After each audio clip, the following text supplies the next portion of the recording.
Assalamualaikum warahmatullahi wabarakatuh. Bismillahirrahmanirrahim. Alhamdulillahirabbil alamin. Wa bihi nasta'in ala umuri dunya waddin. Wassalatu wassalamu ala sayyidina wa habibina wa syafi'ina maulana Muhammad wa ala alihi wa sahbihi wa sallim tasliman katsiran birahmatika arhamar rahimin. Ya arhamar rahimin, irhamna birahmatikal wasi'ah. وعافنا واعف عنا وعلى طاعتك وشكرك عنا اللهم زدنا ولا تنقصنا وأكرمنا ولا تهنا وأعطنا ولا تحرمنا وآثرنا ولا تؤثر علينا وأرضنا وارض عنا يا حي يا قيوم برحمتك نستغيث أصلح لنا شأننا كله ولا تكلنا إلى أنفسنا طرفة عين اللهم فقهنا في الدين وعلمنا التأويل اللهم فقهنا في الدين وعلمنا التأويل اللهم فقهنا في الدين وعلمنا التأويل وافتح علينا حكمتك وانشر علينا من خزائن رحمتك يا أرحم الراحمين والحمد لله رب العالمين. Alhamdulillah rabbil alamin. Kita masih bersama surah At-Takatsur ya. Agak panjang pembicaraannya. Mungkin lebih panjang secara relatif daripada surah-surah yang lain. A'udzu billahi minasy syaithanir rajim. Bismillahirrahmanirrahim. Alhaakumut takatsur hatta zurtumul maqabir. Kalla sawfa ta'lamun. ثم كلا سوف تعلمون كلا لو تعلمون علم اليقين لترون الجحيم ثم لترونها عين اليقين ثم لتسألن يومئذ عن النعيم اللهم اجعلنا لنعمائك من الشاكرين يا رب العالمين اللهم اجعلنا لنعمائك من الشاكرين Allahumma ja'alna li na'maika minasyakirin. Baik, masih tajuk subtopik tafsir dan ulasan hadis yahrumu bunu Adam wa yabqa ma'hu itsnan aw isnatan al-hirsu wal amal. Kita cakap kemarin terjemahan di sini perlu dirawat ya. Maksudnya orang itu walaupun usianya semakin ke penghujung, walaupun kubur semakin dekat, ada dua perkara dalam kehidupan itu tak pernah berubah. Walaupun badan uzur, yang dua ini tak uzur. Walaupun badan sakit-sakit, yang dua ini tak masih utuh. Apa itu? Al-hirsu wal amalu. Al-hirsu itu mau menambah duit, mau mencari duit, mau menikmati kesenangan-kesenangan yang dia anggap penting dalam kehidupannya.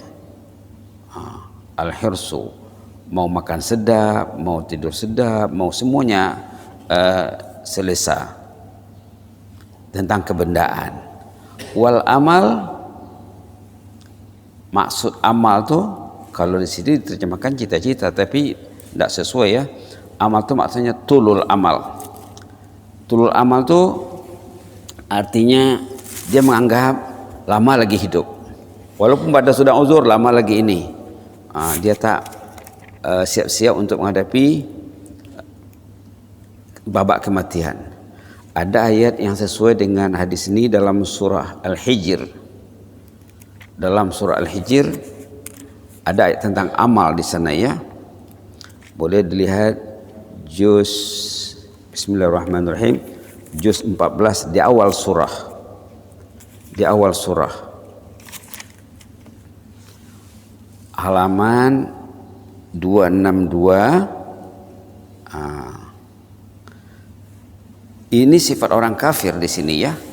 Kita baca dari awal surah saja sampai ayat 3. 1, 2 dan 3. A'udzu billahi minasyaitonir rajim. Alif lam ra. Tilka ayatul kitabi wa Qur'anin mubin. Rubama yawaddu alladhina kafaru law kanu muslimin. Dharhum ya'kulu wa yatamatta'u wa yulhihimul amal fasawfa ya'lamun. Wa yulhihimul amal, itu yang di highlight ya. Zarhum ya'kulu, biarkanlah mereka itu makan, minum, wa yatamatta'u, bersenang-lenang, wa yulhihimul amal, mereka dilalaikan. Wa yulhihimul sama dengan surah Takasur, alhaakumut takasur. Di sini yulhi, alha past tense, yulhi present and future tense, sama saja. Wa yulhihimul amal, mereka itu dibuai, diayun oleh angan-angan. Subhanallah, mereka dibuai dan diayun oleh angan-angan. Angan-angannya panjang, tak siap lagi menghadapi mati. Itu maksudnya di sini al-amal di sini itu, bukan cita-cita ya.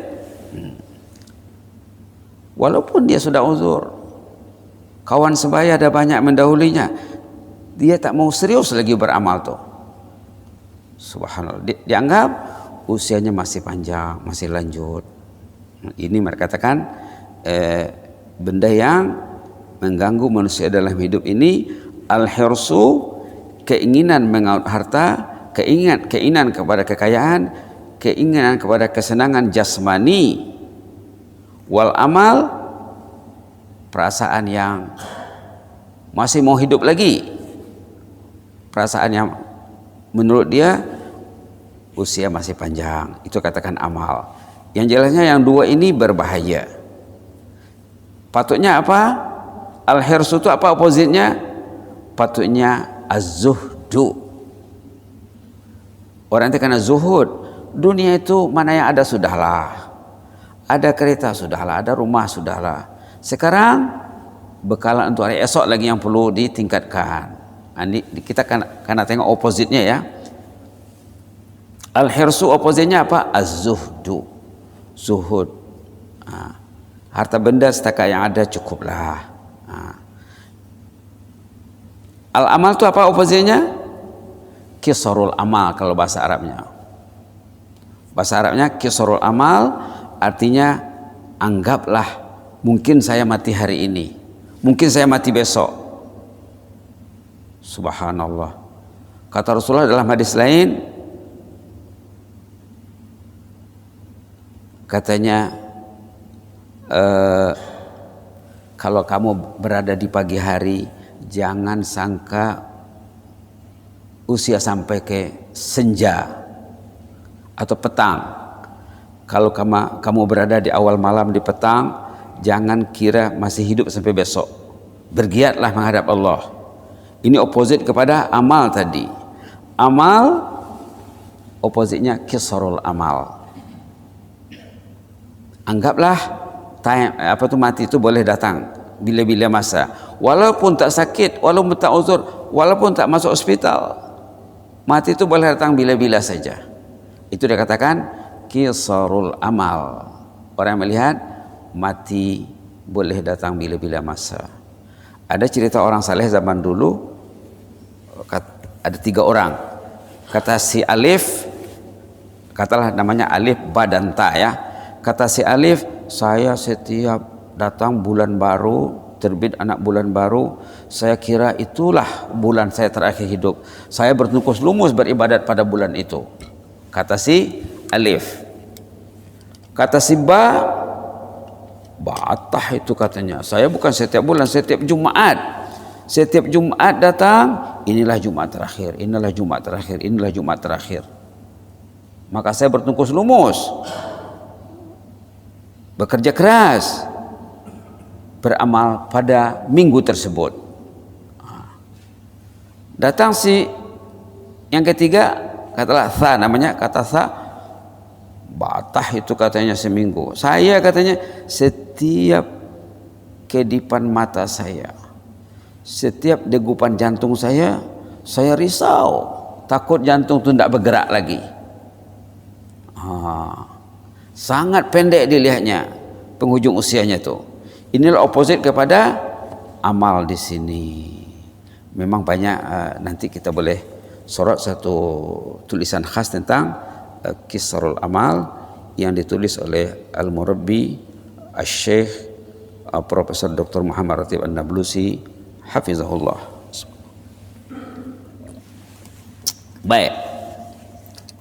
Ini sekarang beralih kepada cerita hatta zurtumul maqabir nih. Berhubung dengan amalan menziarahi kubur, ini beralih cerita nih ya. Adalah diharuskan jika bertepatan dengan adab susila yang tidak menyalahi syara. Dibolehkan katanya, digalakkan. Tapi karena jaga adabnya.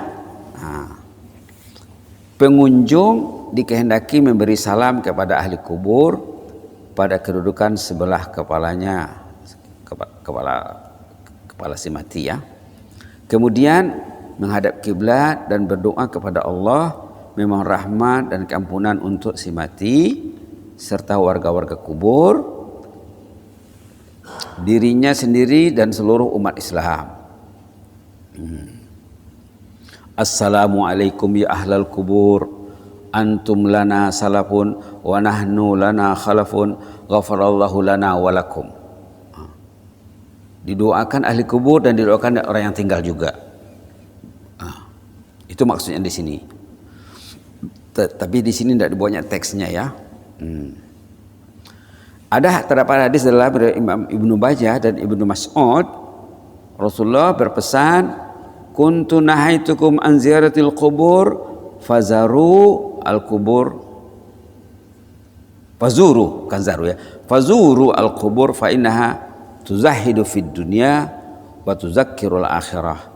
Dulu saya pernah melarang kamu berziarah kubur kata Rasulullah. Sekarang silakan berziarah kubur karena ziarah kubur itu melahirkan sifat zuhud terhadap dunia dan mengingatkan kita tentang akhirat. Bagi yang berfikir ya, bagi yang berfikir bukan tak ada matlamat asas.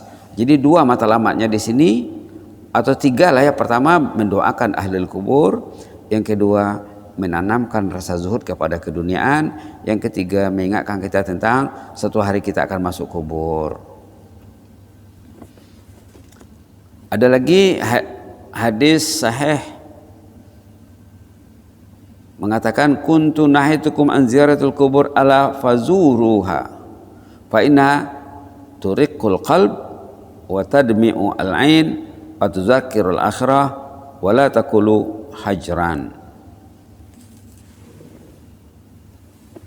Katanya di sini, saya pernah melarang kamu ziarah kubur kata Rasulullah. Sekarang silakan berziarah kubur karena ziarah kubur itu akan melembutkan hati, akan membuat air mata darah yang berlinang, terkenang orang yang sudah terdahulu ya, dan terkenang pula kita satu hari kita akan masuk kubur dan mengingatkan kita tentang akhirat. Jangan dikatakan jauhilah ziarah kubur katanya. Hadis ini juga merupakan dalil larangan menziarahi kubur jika ziarah disertai oleh kegiatan mungkar. Apa contohnya? Bercampur lelaki dan perempuan, katanya tidaklah sepatutnya karena dibatasi. Kalau terjadi perbauran katanya baiklah disekat ataupun diaturkan sebaiknya. Ini pandangan mufassir Profesor Wahbah Zuhaili rahimahullah, hafizahullah, rahimahullah ya maaf, dia sudah meninggal ya, rahimahullahu wa birahmatil wasi'ah, rahimahullahu birahmatil wasi'ah. Itu tentang huraian hatta zurtumul maqabir. Sekarang ayat berikutnya ayat kalla saufa ta'lamun. Kalla saufa ta'lamun, janganlah begitu. Kamu jangan lalai. Sudahlah, ubahlah sikapmu, berhijrahlah. Apalagi sekarang kita berada di awal tahun hijrah ya, akan masuk beberapa hari lagi. Patutnya kita bermuhasabah, berfikir, jangan lagi lalai. Janganlah begitu, kelak kamu akan mengetahui akibat perbuatanmu itu. Janganlah begitu, kelak kamu akan mengetahui. Berulang 2 kali ya, ayat 3 dan 4. Ungkapan ini bermaksud suatu gertakan, ancaman agar Anda menjauhi sifat bermegah-megah, menunjukkan kelebihan harta atau pangkat yang membawa kepada pergaduhan, permusuhan, hasad, dengki, dan saling benci-membenci antara satu sama lain, menimbulkan sifat-sifat negatif ya. Di samping itu menyebabkan Anda lupa dari beramal untuk akhirat atau untuk menjadi umat yang baik tingkah laku dan akhlaknya. Anda semua akan mengetahui balasan perbuatan tersebut pada hari kiamat kelak. Imam Zamakhsyari melihat, seorang ahli tafsir itu ya, menegaskan kalla ialah satu ancaman dan peringatan bahwa tidak sepatutnya seseorang yang prihatin tentang dirinya memusatkan perhatiannya lebih kepada dunia sehingga agama dan akhiratnya lalai. Kalla saufa ta'lamun, summa kalla saufa ta'lamun. Tidak mungkinlah orang tu kalau dia berfikir, dipikirkannya ayat tu tidak mungkin dia lagi lengah dan lalai. Subhanallah. Ungkapan kedua berulang sebagai penguat dan mengukuhkan ungkapan pertama. Subhanallah, kalla saufa ta'lamun, summa kalla saufa ta'lamun. Itu menguatkan, menegaskan ayat pertama. Dalam bahasa Melayu pun kadang-kadang diulang-ulang juga ya untuk menguatkan ayat. Ayat berikutnya, kalla law ta'lamuna ilmal yaqin. Janganlah begitu. Jadi kalanya berapa kali? 3 kali. Kalla saufa ta'lamun, thumma kalla saufa ta'lamun, kalla law ta'lamun. 3 kali. Jangan begitu, jangan begitu, sudahlah, berubahlah. Nah, tapi manusia begitu juga ya. Nah, itu masalahnya kedegilan manusia. Mudah-mudahan kita tidak tergolong di dalamnya. Maksudnya hendaklah Anda menjauhi diri dari kealpaan dan gila dunia. Jika Anda mengetahui keadaan yang bakal dihadapi dengan penuh yakin, sudah tentu Anda meninggalkan sikap bermegah-megah dan berbangga diri. Malah akan segera melaksanakan amal saleh. Anda tidak akan leka dan dengan sifat bermegah-megah tersebut. Anda tidak akan lupa urusan akhirat yang amat penting itu dan tidak lupa membuat persediaan untuknya. Jawab lau itu, lau dihazafkan, dibuangkan, dihilangkan andainya ialah jikalau Anda tahu pasti tidak akan melekakan diri. Itu segi linguistiknya, bahasanya ya. Ada di sana perkataan yang dibuang ataupun tersirat. Lau ta'lamuna ilmal yakin. Kalau kamu tahu dengan ilmu yang yakin, yang jelas, kamu tidak akan begitu. Jadi kenapa mereka itu lalai? Berarti dia hanyut dalam kealpaan, kosong dari ilmu. La haula wala quwwata illa billah. Ayat ini sebagai pengukuhan, tegahan dan celaan terhadap sikap gila dunia dan terpesona dengan kemilau hidup duniawi yang fana, bagaikan fata morgana ya. Orang itu ditipu fata morgana sebenarnya. Ungkapan ini bukanlah sekedar nasihat kosong, akan tetapi menegaskan tentang bahaya besar di hadapan. Ia memerlukan pengamatan yang mendalam dan pemikiran yang bersungguh-sungguh tentang nasib masa depan di akhirat kelak. Kesadaran seumpama ini tidak dapat dirasai pada kebiasaannya tanpa keimanan yang kuat dan jiwa yang sedar lagi sejahtera. Subhanallah. Pengulangan kata-kata kalla, jangan begitu artinya ya, sebagai penegasan tegahan agar dihindari balasan lain yang akan menimpa selain daripada azab. Selain daripada azab. Orang itu kalau dia lalai, dia akan hanyut dengan kelalaian. Kalau si ayah yang lalai, anaknya akan lalai. Kalau si suami yang lalai, istrinya akan lalai. Nah, dia akan merugikan diri dan ahli keluarga, adik-beradik dan masyarakat. Al-Hasan, biasanya Imam Hasan Basri itu ya, rahimahullah berkata, kalla bermaksud benar, di mana seolah-olah dikatakan pasti Anda akan mengetahuinya dengan yakin. Penegasan ya, penegasan. Subhanallah. Jadi kita ada sebut hari apa? Hari Kamis. Surah ini surah yang menerangkan masalah. Penyelesaiannya kita karena baca surah lain, ayat lain, termasuk kita cadangkan saat itu surah apa tuh, surah Al-Kahf. Kemudian beliau menerangkan pula makna al-wa'id. Wa'id itu ancaman ya. Makna ancaman di sini sebagai berikut, yaitu Anda akan saksikan api neraka di akhirat. Dengan kelalaian tadi Anda akan masuk neraka. Maksud ialah Anda merasai azabnya.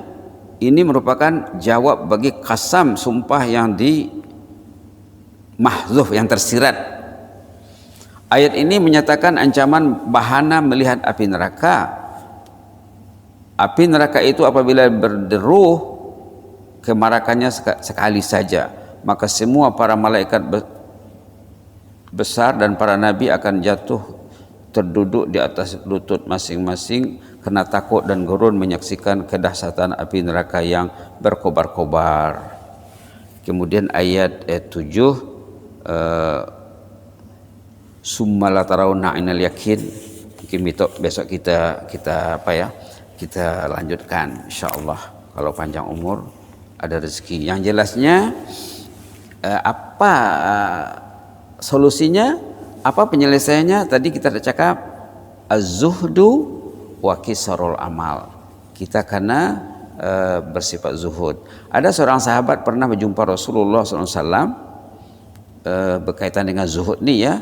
Seorang sahabat berjumpa Rasulullah SAW, apa katanya? Tunjukkanlah saya satu amal ibadat, kalau saya lakukan Allah suka sama saya, orang juga suka sama saya. Allah suka sama saya, masyarakat juga menyukai saya. Dullani ala amalin iza amiltu ahabbani Allah ahabbani nas, katanya. Ya Rasulullah, tunjukkan saya satu amalan, kalau saya lakukan Allah suka sama saya, manusia juga senang dengan saya. Katalah ilmu pemanis. Subhanallah. Kata Rasulullah, izhad fid dunya yuhibbakallah, katanya. Nak dicintai Allah, kamu zuhudlah terhadap dunia.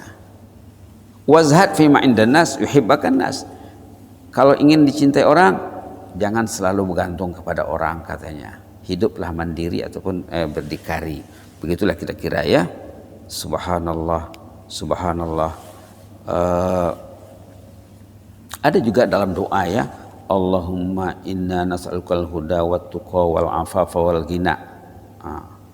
Ghina itu merasa puas, merasa senang. Allahumma inna nas'alukal huda wat tuqa wal afafa wal ghina. Ya Allah, kami minta kepadamu at-tuqa, ketakwaan, al-huda, hidayah, at-tuqa, ketakwaan, wal afaf, kesucian, kebersihan diri, tidak terdedah kepada yang haram, wal ghina, merasa puas dengan apa yang ada. Dia tak suka melihat orang yang lebih darinya, dia puas dengan apa yang ada. Dalam surah Toha ada tuh ya, kamu jangan melihat ke atas, katanya, lihatlah apa yang ada sama kamu, nanti kamu akan silau, mata kamu akan silau.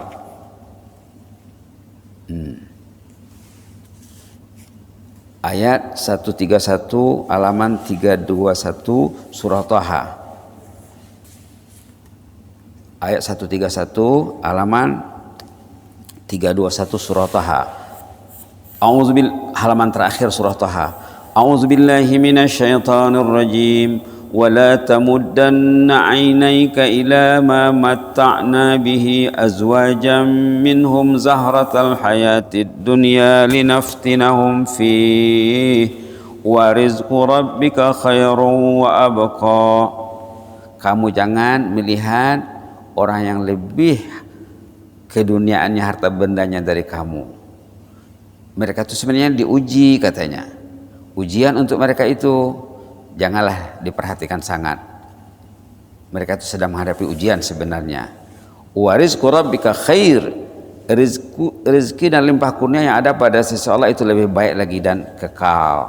Sama dengan ayat surah Kahfi kemarin, al-mal wal banuna zinatul hayatid dunya wal baqiyatus salihatu khairun inda rabbika sawaban wa khairun amala. Sama dengan ayat di sana tuh ya. Mudah-mudahan Allah menolong kita untuk mencintai Allah, mencintai dunia setakat untuk belanja akhirat. Jangan berlebih-lebihan ya, karena semuanya pada umumnya akan tinggal kecuali yang diinfakkan waktu kita hidup, waktu kita sehat. Insyaallah Allah membantu kita. Amin ya rabbal alamin. Allahumma zidna wa la tanqusna wa akrimna wa la tuhinna wa a'tina wa la tahrimna wa athirna wa la tu'sir alaina wa adina warda'na ya karim. Walhamdulillahirabbil alamin. Wassalamualaikum warahmatullahi wabarakatuh.